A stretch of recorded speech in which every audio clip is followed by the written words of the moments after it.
Եվ այս պահին կարևոր է իմանալ էջն է, որի շրջանակում մենք բարձրաձայնում ենք հենց ձեր կողմից ներկայացվող խնդիրները։ Այս պահին հենց խնդրի քննարկման համար մենք տաղավարում հյուրընկալել ենք Տիգրան Սարգսյանին, փաստաբան, իրավունքի համահայկական կենտրոնի հիմնադիր։ Բարև ձեզ։ Բարև ձեզ։ Ձեզ շնորհակալություն եմ հայտնում մեր հրավերն ընդունելու եւ հերթական անգամ մեր տաղավարում այստեղ գտնվելու համար։ Դիտում ենք տեսանյութը, հասկանում թե քաղաքացին այս անգամ ինչ խնդիր է ներկայացնում, որից հետո շարունակում քննարկումը տաղավարում, խնդրեմ։ Իմ որդին ծնվել է Շվեյցարիայում, հետագայում վերադարձի փաստաթղթով վերադարձել ենք Հայաստան, սակայն նա երբևէ անձնագիր չի ունեցել, որևէ պետական մարմնում հաշվառված չէ։ Բնականաբար նաև չի ծառայել բանակում, ներկայումս 24 տարեկան է։ Խնդրում եմ պարզաբանել, ինչ քայլեր պետք է ձեռնարկեմ այս իրավիճակում եւ ինչ խնդիրների կարող ենք բախվել, եթե օրինակ պարզվի, որ նա չունի որևէ քաղաքացիություն, Հայաստանի Հանրապետության քաղաքացի չէ, չունի անձնագիր։ Բացի այդ, եթե նա ցանկանա վերադառնալ Շվեյցարիա եւ այնտեղ ստանալ քաղաքացիություն, ապա ինչ քայլերի հաջորդականություն պետք է իրականացվի։ Շնորհակալություն։ Պարզվում է քաղաքացին 24 տարի ապրել է Հայաստանի Հանրապետությունում, երևի մանկապարտեզ, դպրոց գնացել եւ այդպես էլ որևէ փաստաթուղթ ձեռք չի բերել եւ Հայաստանի Հանրապետության քաղաքացի չի դարձել որպես այդպեսին։ Նմանատիպ իրավիճակների հանդիպել եք։ Շատ։ Ցավոք սրտի մեր պետությունում, Հայաստանում եւ Հայաստանից դուրս հազարավոր Հայաստանում էլ կան տղաներ, ովքեր ծննդյան վկայականով հասնում են մինչև 30 քանի տարեկան։ Պատճառը վախն է զինծառայությունից։ Նրանք, ովքեր ապրում են Հայաստանում, միանշանակ կարող ենք ասել, որ զինծառայությունից վախն է։ Նրանք, ովքեր դրսում են ապրում, իրենք հայկական անձնագրեր կարողացել են ստանալ առանց զինվորական հաշվառման մինչև 16 տարեկան, բայց դրանից հետո պետությունը պահանջում է կանգնել զինվորական հաշվառման եւ իրենք դրանից խուսափելու համար չեն հաշվառվում, հետեւաբար չեն կարողանում ստանալ հայկական անձնագիր։ Շատերը անձնագիր ունենալը նաեւ կապում են քաղաքացիության հետ։ Ինքը ասում է, ես քաղաքացի չեմ։ Իրականում քաղաքացի են, ուղղակի չանձնագրավորված։ Օրենքի ուժով համարվում են քաղաքացի։ Մեր օրենսդրությունը նախատեսում է, եթե այո, ծնվել ես Հայաստանում, Հայաստանի քաղաքացի ես։ Նույնիսկ եթե Հայաստանից դուրս ես ծնվում, բայց ծնվելու պահին երկու ծնողները լինում են Հայաստանի քաղաքացի, համարվում ես Հայաստանի քաղաքացի։ Միայն այն դեպքում, երբ ծնվում ես դրսում եւ մի ծնողդ Հայաստանի քաղաքացի է, մեկը այլ, դու ունես ընտրելու իրավունք, որ պետության անձնագիրը առաջինը վերցնես, դրա քաղաքացին կլինես։ Հիմա տղան ով վերադարձել է, ինքը բնականաբար Հայաստանի քաղաքացի է։ Հակառակ դեպքում մեր հայկական դեսպանատունը չէր տա վերադարձի վկայական։ Դա տրվում է քաղաքացիներին եւ այդ վկայականը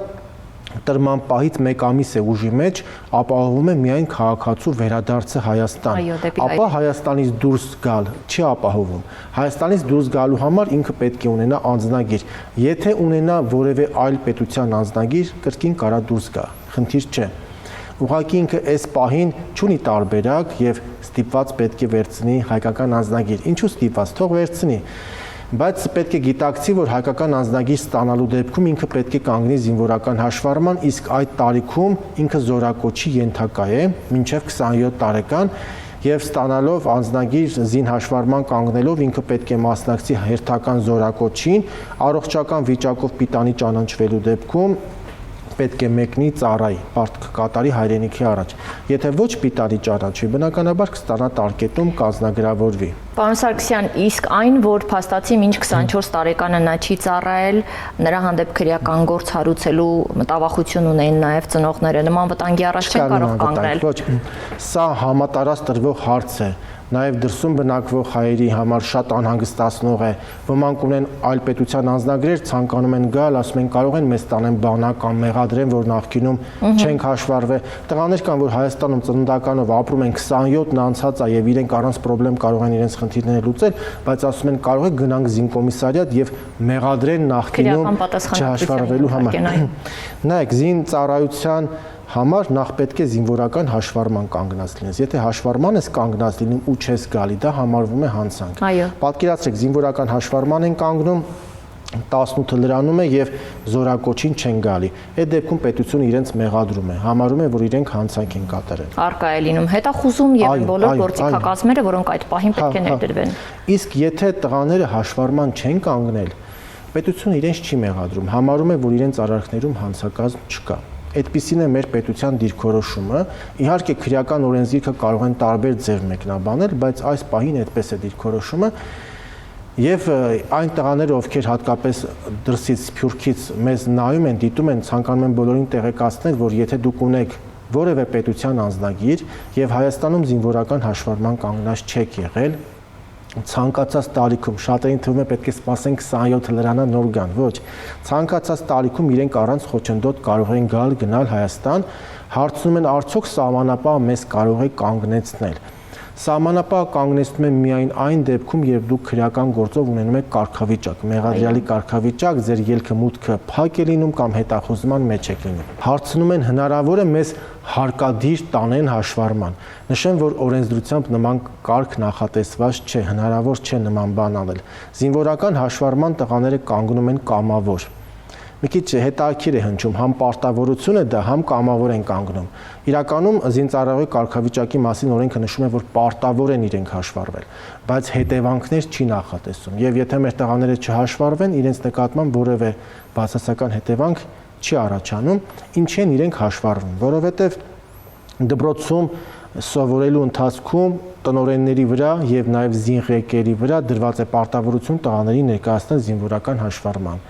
Անձնագիր ստանալու դեպքում անձնագրային բաժինը պահանջում է տեղեկանք զինկոմիսարիատից։ Դեսպանատնից, եթե ցանկանում են անձնագիր ստանալ, դեսպանատունը ներկայացնում է փաստաթղթեր ստորագրման համար, նաև պարտավորագիր եւ այդ ճանապարհով կանգնացնում է զինվորական հաշվառման։ Համալսարան ընդունվել, աշխատանքի ընդունվել, բոլոր այդ դեպքերում պահանջվում է կցագրման վկայական եւ մեր տղաները կամավոր, չնայած ինքը պարտադրանք է, պարտադիր է, բայց իրականում կամավոր, այլ տարբերակ հնարավոր չէ։ Ներկայանում են զինկոմիսարիատ եւ հաշվառումը միայն դիմում ներկայացնելով չէ, իրենք պետք է անցնեն բույսզնություններ, ինքնակենսագրություն է ներկայացվում, անձնական թերթիկ է լրացվում, բնութագրեր եւ այդ ամբողջ գործընթացը ավարտելուց հետո նոր իրենք համարվում են հաշվառված։ Հաշվառվելուց հետո 18 լրանալուց հետո չգալը առաջացնում է քրեական պատասխանատվություն։ Հակառակ դեպքում խնդիր չկա։ Այո, այլ կերպ ասած, որպեսզի մեր քաղաքացիների համար շատ պարզ եւ ընկալելի լինի, պետք է արձանագրենք, որ քրեական պատասխանատվության կարող է ենթարկվել այն քաղաքացին, ով հաշվառվել է եւ չի ներկայացել։ Եվ այդ հաշվառվելը շատերը զանգում են, իմ տղան հաշվառվել է, պատկերացնում եք, իրենք հաշվառվել ասելով հասկանում են տատիկի տանը հաշվառվել։ Մենք նշենք, որ հատուկ զինվորական հաշվառման կանգնած լինելը։ Շատերն ասում են հաշվառված։ Դա գրանցումը չէ։ Հա, գրանցումը չէ։ Պետք է հենց զինվորական հաշվառման կանգնած լինեք։ Շատ լավ։ Ես մի փոքր մեր քաղաքացու հեռախոսազանգի շարունակության մասին եմ ուզում խոսել, որի մասին ռեպորտաժում չկար։ Քաղաքացին նշեց նաև, որ օրեր առաջ Պարիկային ծառայությունը կանգնացրել է մեքենան, որի ղեկին եղել է հենց իր որդին եւ հնարավոր չի եղել որդուն նույնականացնել, դրա համար իրեն հրավիրել են ոստիկանության բաժանմունք։ Մտաբախությունն ուներ, որ գնալուց հետո կրկին կարող է որոշակի անբարենպաստ հետևանքների հանդիպել եւ բացահայտվել այն հանգամանքը, որ ինքը փաստացի ունի անձնագիր։ Ինչ քայլերի կարող է նա դիմել, գնալ, չգնալ, կամ գնալ եւ անձնագրային գործողությունը սկսել։ Այ ինչ են խորհուրդ տալիս մենք իրավաբաններս այս պահին։ Մենք տղային տեղեկացնենք, որ ինքը հանցանք չի կատարել, այսինքն զինվորական հաշվառման չկանգնելը մեր գործող օրենսդրությամբ եւ իրավակիրառ պրակտիկայով հանցանք չի համարվում։ Եթե ինքը հանցանք չի արել, հետեւաբար ինքը որևէ պատասխանատվության պատժի չի ենթարկվելու, իրեն մեղադրանք չի առաջադրվելու։ Պարիկային ծառայողները բնականաբար ճիշտ են արել, որ տարել են բաժին, որովհետև անձի ինքնությունը ստուգելու հրավիրել են, հրավիրել են, որպեսզի նույնականացնեն։ Հիմա բնականաբար ստացվել է, նույնականացրել են, հասկացել են պատճառը, վերադարձի վկայականով է եկել, անձնագրավորված չի, դրանից հետո իրեն թողել են։ Հիմա տղան, եթե շարունակի այսպես ապրել առանց անձնագիր, իրեն որևէ մեկը չի հետապնդելու։ Որևէ մեկը չի հետամտնել։ Հիմա դա լավ է, վատ է, օրենսդրությունն է։ Վերջի անձնագիր չստանալու համար էլ նա չի կարող պատասխանատվության ենթարկել։ Խնդրում եմ ֆիքսեք սա։ Իհարկե դա չի խրախուսվում։ Լավ կլինի, որ Հայաստանի քաղաքացիները անձնագրավորվեն եւ պարտավորությունները պետության առաջ կատարեն, բայց ամեն դեպքում օրենսդրությունը չի նախատեսում պատասխանատվություն եւ եթե ինքը մինչեւ 27 տարեկան անձնագրավորվում է եւ զին հաշվառման է կանգնում, ինքը ենթակա է զորակոչին մասնակցելու եւ պիտանի ճանաչվելու դեպքում նաեւ պետք է մեկնի պարտադիր զինվորական ծառայության, եթե մինչեւ 27 տարեկանն է անձնագրավորվում եւ զինվորական հաշվառման կանգնում։ Եթե ինքը 27 տարեկանից հետո է կանգնում զինվորական հաշվառման եւ անձնագրավորվում, այս պահին գործող օրենսդրությամբ ինքը պարտավորություն չի ունենում զինծառայության։ Շատ լավ։ Ես ուզում եմ մեր քաղաքացիներին հիշեցնել, որ յուրաքանչյուր մարդու կյանքի համար կարևոր է կյանքի որակը։ Սովորել, կրթություն ստանալ, բժշկական կենտրոններից օգտվել, ծառայություններից օգտվել, պետության կողմից սահմանված ծրագրերից օգտվել եւ այդ բոլոր գործողությունները փաստացի կարող է իրականացնել